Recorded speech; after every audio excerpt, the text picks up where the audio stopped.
Hey, Warrior Saints. Glad to have you with us today on our beautiful, glorious Wednesday. Something happened last night. I had a game plan. I knew what I was going into waking up this morning. I knew what my day was going to be like. And then I was in the pool with my daughter. My wife had gone into the house to get the bath ready for my daughter when she got out of the pool. She came back outside to get her and said, "Something's off." I went and I looked. There was water coming through from the other side of the wall into that bathroom and making the grout wet in a place where it shouldn't have been wet. We went to the other side of that wall, which is where our hot water heater was. And sure enough, there was a leak. And there goes my day. It changes everything. It shifts because you don't know what's going to happen. And then as you start getting into it, you call the plumber and the plumber says, "I'll be there before 12." And you're like, okay, that means 11:55. And then he shows up at 8:45 and your house isn't ready. You're not ready. You're not really even dressed yet. You just took a cold shower. You're freaking out because everything's thrown off. But that is fine. Like, in the grand scheme of things, that's not life and death. None of that actually matters. But it seems like it all matters to us because we're not used to doing our mental yoga, which produces flexibility. Our mental yoga, not actual yoga, our mental yoga, which allows our brains to shift. This is exactly what I would like to talk about today. How do we shift our minds so that we can get to a point where we're able to be flexible, where we're able to do things on the fly, where we're able to adjust as we need to so that we can make it happen, Captain? And the key comes in Romans 12, verse 2, where we are told by St. Paul, "Do not be conformed to this world, but be renewed. But be transformed by the renewal of your mind so that you can test what is good and what is perfect and what is right, what is happening out there."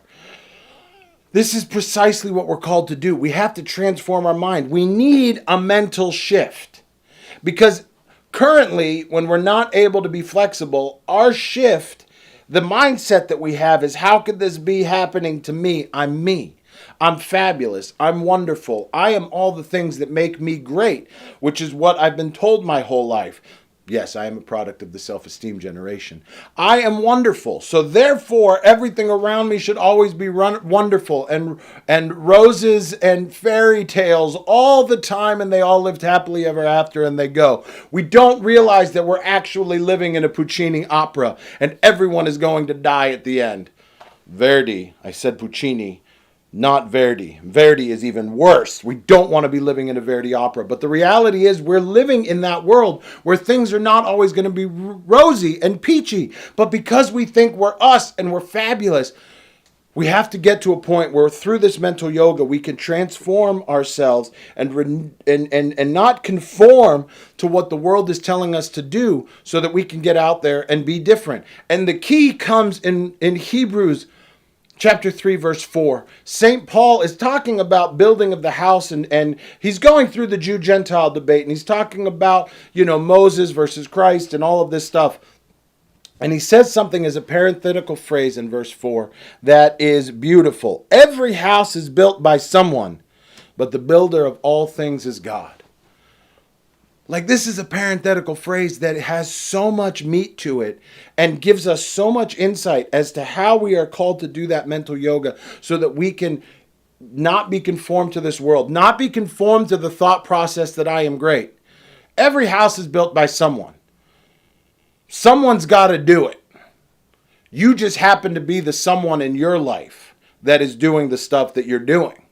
But at the end of the day, everything is built by God. We almost don't matter as much because we are doing things, working towards the glory of God. That is precisely what we're always talking about when we're talking about living a crucifixional life. That is what it means to set my will aside, set my will, my thought that I am the only thing that matters off to the side, focus in on what I need to focus in on, and become the man that God has created me to be. Become the woman that God has created you to be.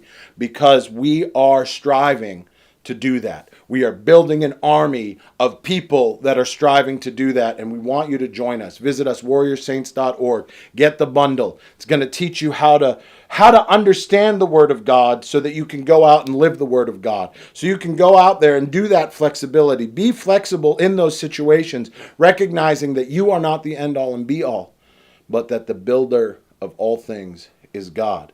We're just building something together. Is that Lowe's or Home Depot? Anyway, we'll be back tomorrow at 11. Till we see you then, visit warriorsaints.org. Keep walking on the way of the Warrior Saints.